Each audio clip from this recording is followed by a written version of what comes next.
All right, thank you very much to Tsietsi with that latest in weather. The South African Traditional Healers Association has appealed to all traditional healers to refrain from using human body parts, having sex with their patients, and also helping criminals to get away with their criminal activities.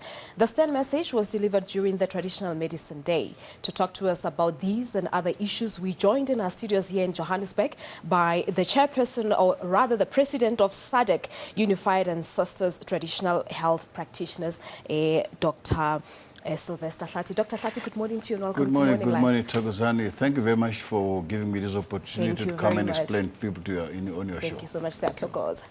Thank you. Now, what actually motivated you to make this call? You know, what motivated me is just that it's unfortunate. You know, we were celebrating Traditional Medicine Day. Lucky the World Health Organization have authorized that so that we can celebrate our traditional medicine. But there's still people who, they're still misleading people. Some people, they behave like a traditional healers or health practitioners, which they are not. Because to become a traditional health practitioner, you have to go for training, and you don't just like to become a traditional practitioner, it's a calling. So a lot of people now, they're misleading our communities by doing funny things. They're bringing some foreign object into herbal healing. So that's the reason why I said traditional practitioners, they should refrain from using body part, using the foreign things that we don't know where those things they come from, because we traditional health practitioners, we normally use herbs, plant, etc. Yeah, but are these who are actually involved in these activities real traditional leaders? Because I remember that previously organizations such as yours were actually referring to them as bogus traditional healers. Really, they are bogus traditional healers. Like I've said now earlier, you know, some people, they just wake up in the morning because a person think to become a traditional healer is something that you can just become a traditional healer very easy, and then you can make money easy. And that's why people are helping to mislead people. And 18 years, young man or lady, he become a professor. How you can become a professor on a healing while you did not even go for training? So since 1995, when the government said no, traditional practitioners, they should practice properly, they should be recognized by government, we have our constitution and our bill, etc. So everybody decided to become traditional healers. That's where the problem comes. But are they real traditional healers? They are not. They are bongas. They are fakey. A lot of them, they are fakey. That's but are we able to differentiate between your real traditional healers and the bogus ones? It's not easy. It's not easy. But in our organization, we have a database where people should go through there so they can find out where are the registered traditional practitioners. These people, they went for training, etc. But the problem is like you can see in South Africa, you know, when the doors they were open, everybody decided to come to South Africa. Some of them, they are doing magic. Some of them, they are doing black magic, which they are not traditional healers. And we really say to our traditional healers, stay away from those kind of things. And then our community as well, they must help us as a sector to say, you are not a traditional healer. Why you practice like this? That's why we're working with safety and security, that if we find someone who is practicing like a traditional healer, he is not a traditional healer, he is making a bad name into our people. Because so the people I really cannot wanted trust to ask us. Dr. Hlathi, is it really not a little bit too late for this call, because such things have been happening for years? Well, this organization that I'm leading, we have been doing this for years, since 2012, etc. We're having campaign, you know, try to educate the community, try to educate people. Don't allow people to come and fool you so that you can do funny things, you can do foreign things, you can kill people using private parts, etc. for human beings. We traditional practitioners, we only use herbs. That's what we have thought by our ancestors to use, not to use any other strange things in our herbs. And the belief of using these body parts, where exactly does it come from? Because I think when we were growing up, we were hearing of stories such as, hey, this businessman,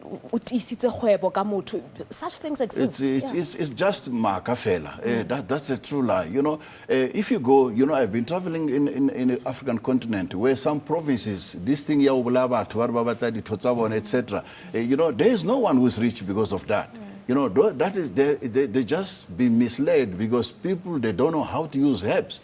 And you cannot become rich by killing somebody. You kill somebody, you make yourself terrible, and that person who you have killed, in our culture, when you kill a person, the relatives of those people, they are not happy. So that the spirit of that person will follow you. Therefore, you can't be rich by killing somebody and use a body part, etc. You think you'll become rich. To become rich, you have to work hard. You have to have a good stock in your business. You have to be educated. If a traditional healer, you have to be well informed in how to use herbs. That's how you can become become rich. Yeah, because I actually wanted to ask, I guess the ancestors have a way of punishing traditional healers if they're involved in not so good acts. Yes. So yes. if there were real traditional healers, I believe that ancestors would have done something with them. Real traditional healer, the real traditional practitioner, you know, once you touch a body of a person who died, then the spirit will run away from you. You have to do a ritual to cleanse yourself, to cleanse your medication, etc. So once you kill somebody, you touch a blood, that's where your ancestors, they will run away from you.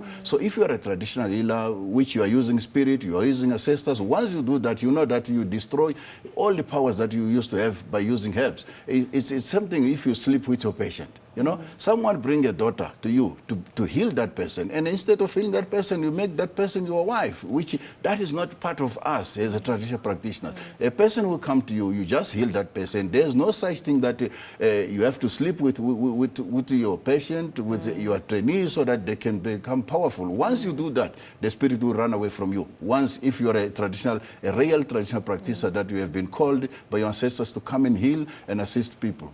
Because some even go as far as assisting the criminals to get away with their cases. That's the real shameful thing. You know, in 2012, the organization of SADC, we had a huge campaign with the Kruger National Park because we discovered that some people, when they got arrested at Kruger National Park, slaughtering and butchering rhinos, you know, they found that they had some mutis in their pocket. They had something in their arms, etc. Then I decided to say, no, let's have a campaign to educate a community, young people. Don't be fooled by those people. And don't go to Kruger National Park and kill rhinos, because that's destroying our legacy. Yeah. So the campaign went very well, and we educate traditional healer not work with the criminal. Don't give people to get out of jail once the person rape a child, or rape a woman, or do kind of crime. All right, no, Dr. Hlathi, that's where you're going to leave it.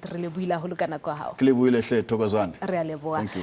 That's Dr. Sylvester Hlathi. He is the president of SADC, Unified Ancestress Traditional Health Practitioners, talking to us about this and the other issues in relation to the traditional healers that are involved in helping criminals to get away with their criminal activities. While we're taking a break, Morning Live continues after this.